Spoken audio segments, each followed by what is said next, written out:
Tom surveyed the chaos of his room, a testament to the many times he'd vowed to bring order to it.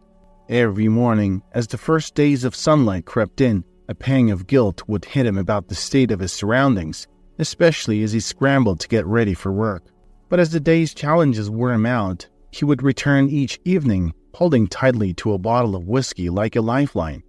The amber liquid was his nightly escape, and after emptying it, he'd sink into dreamless slumber, only to wake up and repeat the cycle. Tom's days had become a blurred repetition of the same scenes ever since the void left by Emma. Her decision to move to the city in pursuit of bigger dreams had torn a hole in his world, a void he tried to fill with the numbing embrace of whiskey. Each bottle was a temporary bandage over the wound, a way to forget the deafening silence of the house they once shared. When he first met Emma, Tom was at the fair, amidst the lively hustle and bustle of families enjoying carnival rides and stalls showcasing homemade goods. She was standing in front of a stall that sold handmade candles, her laughter infectious as she chatted animatedly with the sellers. The sun caught her hair, turning it into a halo of golden strands, and her eyes sparkled with a passion he'd never seen before. Without much thought, Tom found himself drawn towards that stall, pretending to be interested in the candles, but in truth, wanting to be closer to the magnetic force that was Emma. The moment she caught sight of Tom, her eyes lit up instantly. Their conversation flowed effortlessly, starting with candles and meandering through shared interests and stories. By the end of the day, they both knew that their encounter wasn't just a fleeting meeting, but the start of something special. Tall, with a chiseled jawline and deep-set eyes, Tom had an air of quiet strength about him. His hair, always tousled just right, gave him a rugged charm that never went unnoticed. It wasn't just his physical appearance that drew people in, though. There was a depth to Tom, a sensitivity that was evident in his thoughtful gaze and the way he listened more than he spoke. His laughter, though rare, was infectious, and his voice had a calming presence that made people feel heard and understood. Working on the vast expanses of Mr. Harrison's farm, Tom had become an indispensable asset. The rich soil yielded bountiful crops year after year, but it was Tom's expertise that ensured the harvesting process was seamless. His innate understanding of machinery was almost uncanny. Tractors, combines, plows, whatever equipment was put before him, Tom could coax it to its maximum efficiency, troubleshooting problems that stumped others. It was as though the gears and levers were extensions of his very limbs. He could hear the slightest off note in an engine's purr and could tell if a machine needed tuning just by the feel of it beneath his hands. He lived a solitary existence. His beloved grandmother, the woman who had nurtured and raised him, had departed from this world just as he reached adulthood at 18. It felt as though she had held on just long enough, ensuring he could stand on his own 2 feet. When he was a child at school, Tom felt a pang of sadness and frustration watching other kids cry for their parents during morning drop-offs. Even though these children knew they'd be reunited in the afternoon, their tears flowed freely every day. Tom never had parents to hold him close before or after school. He never received a clear explanation about why he didn't live with either of them. As he grew older, he came to understand their priorities. His mother valued relationships with man, while his father pursued material possessions and other relationships. To them, these pursuits were more significant than their own son. During his high school years, Tom was known to be a man of few words. He rarely participated in idle chatter, gravitating instead towards the solace found amidst the hum of machinery in his mechanics and construction courses. The school's workshop was his sanctuary, a place where his hands skillfully danced with tools. After high school, Tom's direction in life was unmistakable. While he appreciated the humanities, he felt confident in his ability to grasp them through the pages of books. Given his passion for tactile work, selecting a career path was no quandary. He pursued further education at a community college, honing skills in welding and automotive technology. When he chose to return to his quaint hometown post-college, eyebrows raised in surprise. Most of his contemporaries were lured by the bright lights and promises of the metropolis, but Tom was carved from a different mold. He submerged himself in his work, shunning any distractions, and remained seemingly impervious to romantic overtures. He had a singular vision in mind: to construct a home before even entertaining thoughts of matrimony. The house he crafted stood as a testament to his abilities, robust in its structure yet imbued with warmth. From his earliest memories, Tom was no stranger to the biting sting of cold and struggle. His grandmother, in her frugality, often skimped on firewood, leaving their previous abode perpetually cool. It was a sensation Tom vowed never to experience again. The fateful day Tom first laid eyes on Emma was one imprinted in his memory. Her presence seemed to awaken a dormant part of him, touching corners of his heart he didn't even know existed. As they started dating, Tom found himself enraptured by Emma. Their love blossomed quickly, and it wasn't long before they decided to solidify their bond in matrimony. For Emma, Tom was a breath of fresh air. Beyond the attraction and affection she felt for him, he represented a chance to step away from the overwhelming responsibilities at home. She realized that Tom was a smart guy and could fulfill her dreams of escaping the small town and living life to the fullest. Tom lavished affection and gifts upon Emma, indulging her every whim. Quickly, Emma began to revel in the luxuries. Tom was the ideal partner, always ensuring that her needs were met. She soon began to eschew any household responsibilities with a plethora of excuses, ranging from concerns about damaging her skin to simply not being in the mood. Undeterred, Tom took on every chore, doing all he could to guarantee Emma's comfort and happiness. His love for her was boundless. She was not only the love of his life, but also the only close family he had left. This continued for 3 years. Then one unexpected day, Emma confronted him. "Tom," she began, her voice laden with urgency, "how long are we going to remain trapped here? Everyone's progressing, heading to the bustling cities, while we're languishing in this stagnant village." Caught off guard, Tom replied, "We've never discussed moving to the city. Why this sudden change of heart?" "I can't fathom spending my entire life in this backwater place. I hope you don't intend to anchor me here forever." Tom's brows furrowed in confusion. "You've called this place home your whole life. Did something change? We've got everything we need right here." Emma paced back and forth, her impatience palpable. "Tom, you're starting to sound like an old relic. I want to experience the city's vibrancy, maybe catch a live show at the theater." Their disagreement escalated that day. In a moment of sheer frustration, Tom lashed out, likening her to a princess on a pea, before storming out of the room. Although they made up later, the topic remained untouched. Deep down, Emma had always known that Tom was deeply rooted in this town. Her real intentions for stirring the argument were hidden, and there was a more significant reason behind it. 3 weeks after the argument, Tom trudged home from work to an unsettling silence. Emma was gone, and the only indication of her exit was a letter laid carefully on the dining table.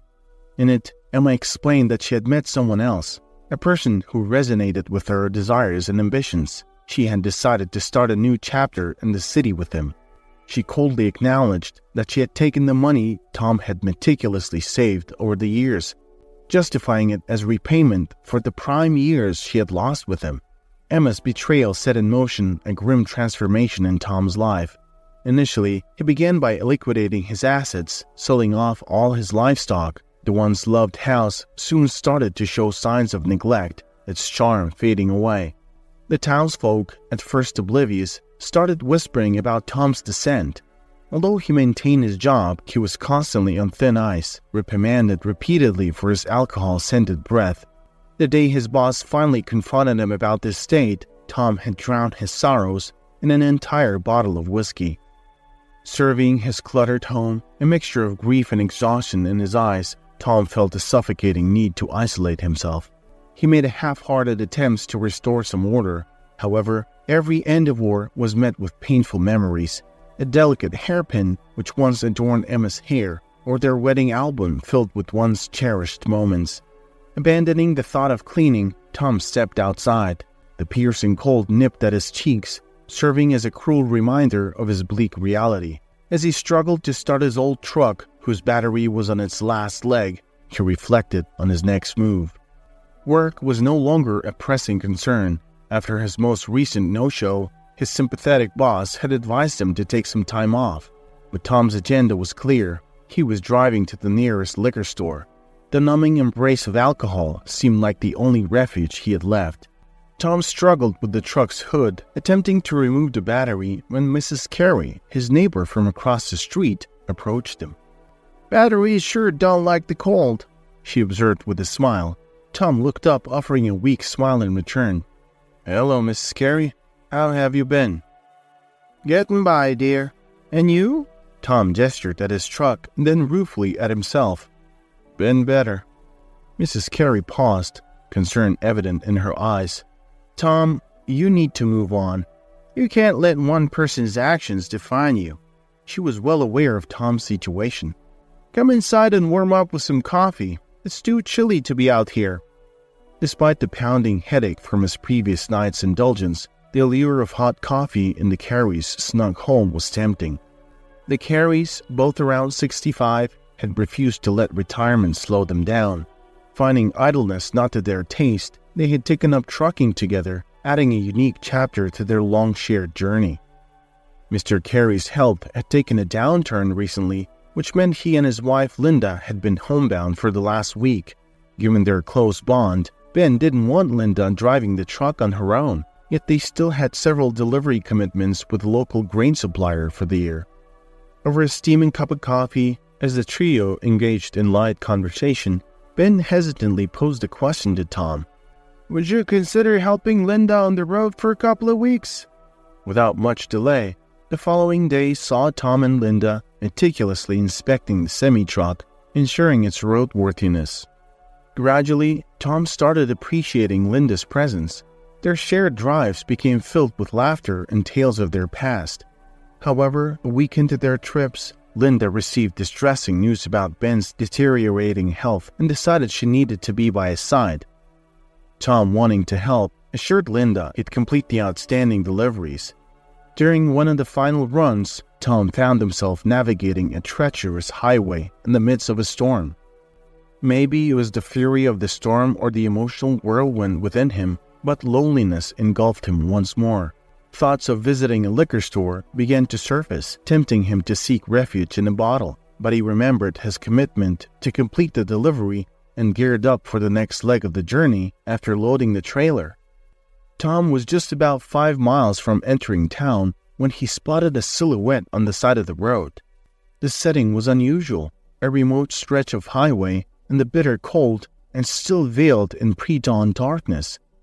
Drawing closer, he realized it was a woman, possibly a teenager, with a small child tucked closely behind her. Alarmed, he quickly braked and pulled over. "What on earth are you doing out here, especially with a child in this cold and at this hour?" Tom exclaimed. She merely shrugged in response, her eyes reflecting desperation and uncertainty. "Are you heading into town?" Tom asked. "Please get in."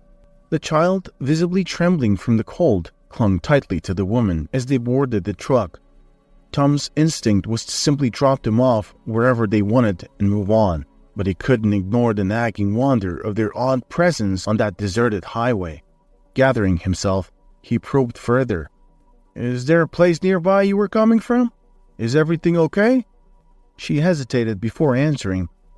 "Truthfully, we don't have a place to call home, and barely any money. Do you know of any safe places in town where we could find shelter?" Trying to catch a clearer look at her in the dim light, Tom noted the evident signs of fatigue and strain on her face. She appeared to be much younger than he initially thought. Tom felt a tug at his heartstrings. Unsure of where exactly he could take them at such an early hour, he began to think of the best course of action. Taking a brief glance at the young boy huddled against the woman, who looked about 5 years old, Tom checked the time on his watch. Driving without a word, he soon pulled up in front of his house. Hesitating momentarily, he reached into his pocket, extracting the keys and handing them to the woman. "That's my place," he said, pointing. "You can stay there. I'll return after 6. The inside should be warm, but if it isn't, there's wood by the stove to light it up. There's food in the kitchen, although I can't vouch for its condition, and I'm sorry for the state of the place. Haven't cleaned in a while." Without further explanation, he passed the keys to the visibly surprised woman and drove off to the designated parking area for his truck. For reasons he couldn't explain, he never once dwelled on the idea that he might have just handed his home over to potential thieves. The day's tasks kept him occupied, and his usual routine would have seen him heading to the liquor store. But today, with the memory of his morning encounter, he felt a mix of apprehension and anticipation. Along with his customary half-liter of whiskey, he added some candies to his purchase, unsure if the mother and child would still be at his home when he returned. Pulling up to his house, Tom noticed lights glowing from inside, a sight so unusual for him that it tugged at his heart. Approaching cautiously, he peered through the window. Inside, he saw a transformed living area. What was once cluttered and unkempt now appeared orderly and clean. On the couch, nestled under a blanket, the young woman was reading aloud to the boy, both engrossed in the story. Tears welled up in Tom's eyes. Memories of a time when he and Emma had dreamed of a family, of children's laughter echoing in their home, rushed back. He recalled the day he'd excitedly picked out a collection of children's books from a neighborhood store, imagining Emma reading them aloud to their future kids. But those very books had been left untouched, lying forgotten in the corner after Emma's departure. He had often thought of getting rid of them, but something inside held him back, perhaps a flicker of hope or a painful remnant of dreams unfulfilled. A warm, inviting smell drifted from the house, reminding Tom of days when the kitchen was alive with the sound and scent of home-cooked dishes. Memories of shared meals and laughter flooded back. Looking down at the bottle of whiskey in his grasp, a pang of guilt hit him. He decided in that moment to hide it, quickly pushing it deep into the snow beside his doorstep. Upon stepping inside, Tom's gaze met that of the young woman, who immediately stood up. Her cheeks glowed a delicate shade of pink, accentuating her natural beauty. "Hello?" she said, her voice slightly shaky. "We didn't want to intrude too much, but Johnny and I cleaned up a bit. I've also made dinner for us." Tom's surprise was evident. That morning, he had seen her as a distressed stranger in need. Now, under the soft glow of the indoor lights, he could truly see how stunningly beautiful she was. Her eyes sparkled with gratitude and a hint of mischief, and her posture radiated grace. "Well, I'd love me some dinner with such a cool company. My stomach's been grumbling," Tom admitted with a chuckle. As she set the table, Tom knelt down beside the young boy, offering a friendly smile. "Hey there, I'm Tom. And you are?" The boy, with a hint of shyness, replied, "Johnny." With a playful wink, Tom reached into his pocket and produced a candy bar. "For you, Johnny," he said. "Seems like kids can never resist these, huh?" With eyes wide, Johnny glanced at the woman, seemingly asking for permission. She smiled and nodded, prompting him to gratefully accept the candy. Tom settled into his chair, the inviting aroma from the pot making his mouth water. He closed his eyes for a moment, savoring the scent. When he had cleared his plate, he looked up to find the young woman watching him with an expectant expression. "That was exceptional. It's been ages since I tasted something so homey," he complimented. Her face lit up. "I'm glad you liked it. It's a small way to thank you for your generosity." But then her demeanor changed, a hint of sadness clouding her eyes. "I think it might be best if we leave soon. We don't want to overstay," she whispered. Tom looked puzzled. "Do you have some place you need to be?" She shook her head. "No specific place in mind." Tom hesitated, searching for the right words. "You know, it's been lonely here. If you need a place to rest, you're welcome to stay longer." She looked towards Johnny, who was barely keeping his eyes open. Tom, sensing her concern, gently offered, "Let me prepare a bed for Johnny. He seems worn out." Her name was Scarlett. She appeared from the dimly lit hallway after settling Johnny to sleep and gracefully sat opposite Tom. Noticing the silence between them, Tom took the initiative, pouring warm tea into 2 cups. As he handed one to her, their hands brushed and she looked up, revealing a pair of intense, crystal blue eyes. "I don't want you to get the wrong idea about what happened," she started, her voice shaky but sincere. "Life's been tough. I was in college when I met him. I was young and made some quick decisions. I wish I'd chosen differently, but then I wouldn't have Johnny." Coming home with a baby wasn't easy. My mom was caught up in a new relationship with a younger guy, and she wasn't supportive. Things got worse when her boyfriend showed an interest in me. I pushed him away, but when my mom found out, she blamed me. That's how we ended up getting kicked out." Tom sipped his tea, processing her story. The warm liquid was a stark contrast to the cold, hard truth Scarlett had just shared. "Scarlett," Tom began, his voice steady, "you're welcome to stay here, at least until we find a more permanent solution. The house has been too silent for too long. I'll do what I can to help, maybe even look into local resources or job opportunities for you." In just a week's time, Tom's nightly ritual of drinking felt like a chapter from a past life. The once empty rooms of his house echoed with the laughter and chatter of their new occupants. Instead of nursing a bottle, he now found himself sprawled on the living room floor with Johnny. Together, they assembled puzzles, painted pictures, and built makeshift structures from old cardboard boxes. The Careys had known Tom for years, but they had never seen him this lively and joyous. In recent times, they had grown accustomed to his somber demeanor, always concerned about him. When Tom knocked on their door with an apple pie in his hands, they were taken aback, not just by his gesture, but also by the light in his eyes. "I brought you folks a pie. Scarlett made it," he announced with a proud grin.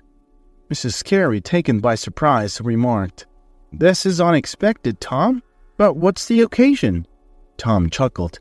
"No special occasion, I just wanted to say thank you." "For what?" Mr. Carey inquired, genuinely puzzled. "Well, you gave me a task, and through that, I met Scarlett and Johnny. You indirectly brought happiness back into my life." Linda, ever the observant one, had been silently watching the change in Tom over the past week. She couldn't contain her happiness and gave Tom a warm hug. "I'm just so glad to see you like this again, Tom," she whispered. Every corner of Tom's house, once cold and silent, now echoed with the soft murmurs of shared stories and laughter. Each room had been transformed, showing signs of life and care. The kitchen, previously unused except for reheating leftovers or pouring drinks, now wafted with enticing smells of home-cooked meals. The living room, where dust had settled on chairs and tables, was now the center of their shared activities, be it Johnny's craft projects, their evening reading sessions, or their weekend movie marathons. But amidst this newfound joy, a quiet thought lingered in the back of Tom's mind. Every night, as he lay in bed, he couldn't help but wonder how long this newfound happiness would last.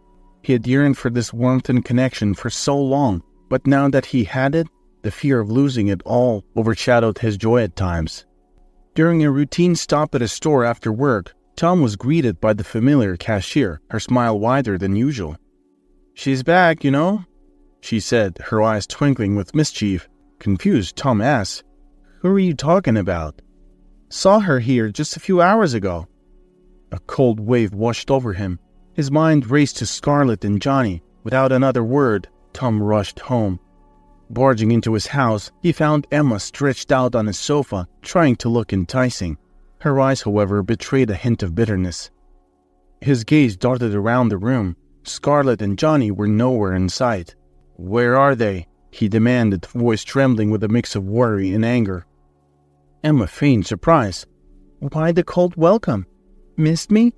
Tom's patience wore thin. In 2 steps, he stood over her, looming. "Scarlett and Johnny, where are they?" Her bravado faltered as she shrieked. "How should I know? Maybe they've scampered off to wherever they came from." Tom clenched his jaw, pointing towards the door. "By the time I return, you better be gone." Emma's confident smirk vanished. Once she'd been the center of Tom's world. Now he barely acknowledged her presence. The realization stung. Tom didn't pause to hear Emma's sigh, exiting in haste. Each passing minute felt like an hour. The dim evening light made it harder for Tom to think of where Scarlett and Johnny could have gone. He hoped the Careys would have an inkling. Arriving at the Careys' doorstep, he quickly explained the situation. Linda didn't hesitate, immediately fetching the keys to their old pickup truck. "Please be careful, Tom, and let us know if you need anything," she urged. The chilling night wind whipped against Tom's face as he drove around town. It wasn't a big place, and there weren't many spots they could have sought refuge. An idea sparked in his mind: the truck stop at the edge of town. Pulling into the parking lot, relief washed over him as he spotted Scarlett and Johnny's silhouettes through the diner's fogged-up windows. Entering, he strode to their booth, feeling Johnny's cold fingers signaling they hadn't been there long. The weight of the situation bore down on him. "Why did you leave?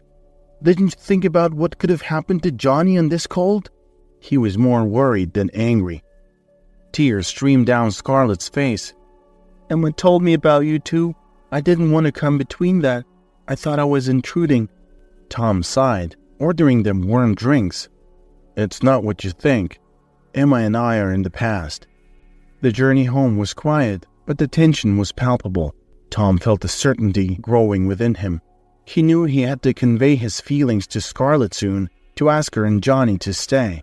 The ordeal had only clarified his priorities and the depth of his feelings. Walking into the house, the atmosphere was thick with tension. Tom noticed a shift in Emma's posture. The arrogant confidence she had earlier was replaced with desperation. Nodding at Scarlett, he motioned her to take Johnny to his room, wanting to shield them from the inevitable confrontation. Before Tom could even voice his thoughts, Emma's voice cracked. "Tom, I made a mistake. Let's try again." She began to spill the beans about the dire situation she found herself in. Gone was the lavish lifestyle she had hoped for. Her so-called millionaire boyfriend was a sham, buried in debt and living a lie. Emma herself was now penniless, working a dead-end job. The truth was evident in her eyes. The glamour she once chased after had evaporated, leaving her with nothing but regret. "Why come back? After what you did?" Tom asked, disbelief evident in his voice. Her voice quivered. "I see now how wrong I was. I want to make things right." Tom's gaze was steady. "I moved on, Emma. I found a way to mend the broken pieces you left behind." She tried to appeal to his emotions. "Tom, we can start over, just like old times." Tom was resolute. "That's not possible." When she realized her pleas were falling on deaf ears, Emma became defensive. She reminded him of their legal bond, stating that she had every right to stay in the house as his wife. With a vindictive glint in her eye, she gestured towards Scarlett and Johnny, implying that she could force them out of the home. Tom's jaw tightened. He had come a long way since Emma's departure, and he wasn't about to let her threats disrupt the newfound happiness he had discovered. Tom was blindsided by Emma's sudden vindictiveness. Her transformation from a pleading wife to a spiteful adversary was startling. "This house stands because of my hard work, Emma. Do you really want to drag this through the mud?" he questioned, trying to hold on to his temper. Emma's true motives were clear as day. It wasn't just about the house. It was about pride and envy. Seeing Scarlett and Johnny, a symbol of what could have been, fueled her resentment. With a malicious smirk, she threatened, "I'll drag you through court, Tom. I'll spin tales of how you abused me, and we both know how fast rumors spread in this town." The mere idea of his name being tarnished terrified Tom. He knew the close-knit community all too well. Once a rumor started, it was near impossible to clear one's name. He needed to tread carefully, keeping Scarlett and Johnny's well-being at the forefront. He glanced at the family photos on the mantel, the antique clock Emma had insisted on buying during one of their vacations, and the faded rug that had witnessed countless arguments and sweet moments between them. Each item told a story of their shared history, but they were chapters he was ready to close. Silence stretched between them for a few tense moments before he finally spoke up, his voice tinged with both sadness and determination. "You know what, Emma? Maybe you're right. Maybe you do have some claim to this place. But these walls, this house, it's filled with memories I want to leave behind. Memories of us, of what we once were." Emma, taken aback by this revelation, watched him trying to gauge if he was being sincere. Tom continued, "I found peace in the sense of family with Scarlett and Johnny. I won't let the past jeopardize that. If moving away means securing a happy future for them and avoiding unnecessary conflicts with you, then so be it." Emma's eyes widened, having expected a fight. She hadn't anticipated him willingly giving up the house. Tom felt lighter having made the decision. The idea of starting fresh, building a new home filled with love, laughter, and memories untainted by past heartaches felt right. With Scarlett and Johnny by his side, he envisioned a warm, cozy space where they could thrive and grow together as a family. Emma felt a strange mix of victory and emptiness. She had come prepared for a battle, expecting Tom's resistance, but his peaceful surrender took the wind out of her sails. The house seemed colder, emptier, even with him still in it, as if its very soul was leaving with Tom. Tom took a brief moment to sit in the car outside the Careys' home, drawing in a deep breath. He always felt a sense of calm when he visited them. They had been his pillars of strength in his darkest times, always ready with a listening ear or some advice. Upon entering their cozy living room, he handed over the car keys, explaining his situation. The Careys listened intently, concern evident in their eyes. They had grown fond of Scarlett and Johnny and were saddened to hear the tumultuous situation. After Tom shared his decision to move, Ben, a stout man with a silver beard, patted him on the back. "You're a brave soul, Tom. Not many would make such a sacrifice." Linda, with her gentle eyes, added, "It's a shame. That house was perfect for you and the little family you were building." Tom nodded. "I just want what's best for Scarlett and Johnny." As he left, Linda whispered something into Ben's ear. They both nodded, a glint of mischief and determination in their eyes. They had seen much in their years, and they had a plan, one that might just offer Tom a brighter future. After a restless night, Emma stretched and scanned the room. She noticed Tom and Scarlett engrossed in packing up their belongings. A short while later, as the aroma of breakfast wafted through the house, there was a distinctive knock on the door. It was the Careys, Mr. and Mrs., bearing a tray of freshly made pancakes. Ben wandered in, leaning against Linda for support. Without warmth, they acknowledged Linda, who sat awkwardly in the living room, and made their way to the kitchen.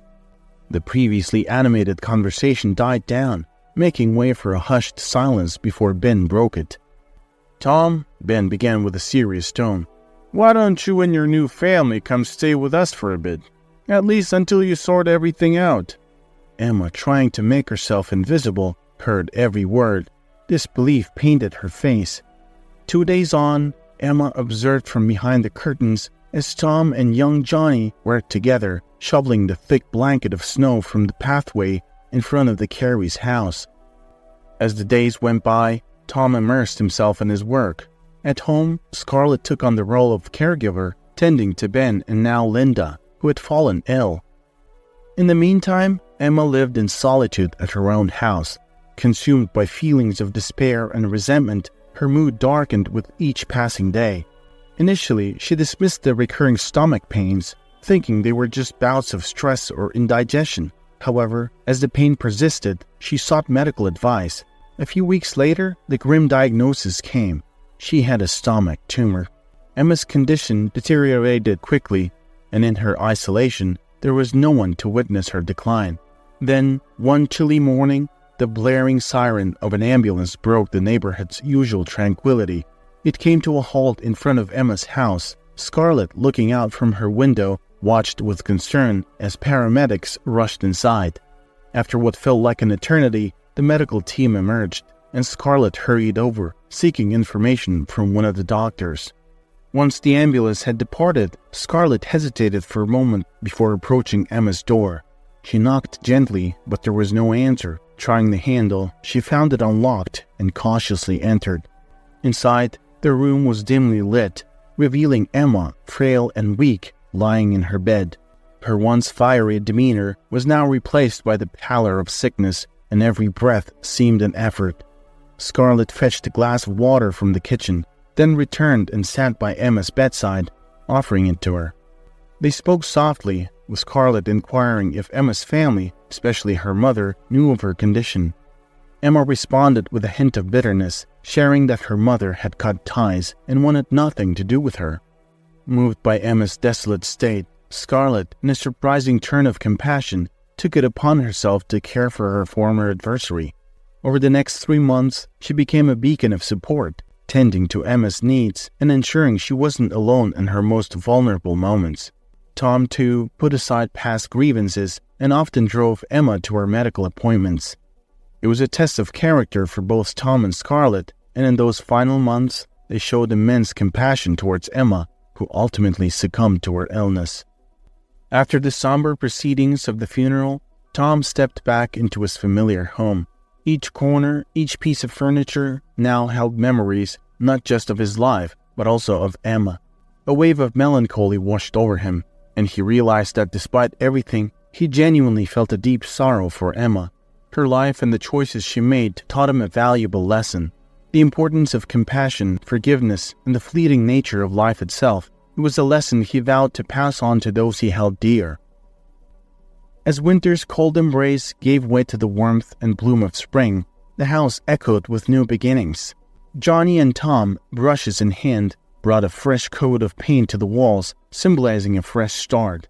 Scarlett, her growing belly making her movements a tad slower, still managed to infuse love into every meal she cooked and every room she tidied up. The Careys, Linda and Ben, became an indispensable part of their lives. Though they had never been blessed with children of their own, they showered Tom and Scarlett with the affection and guidance only parents could provide. The bonds forged in challenging times had made them a close-knit family, proving that family wasn't just about blood, but about the love and care shared between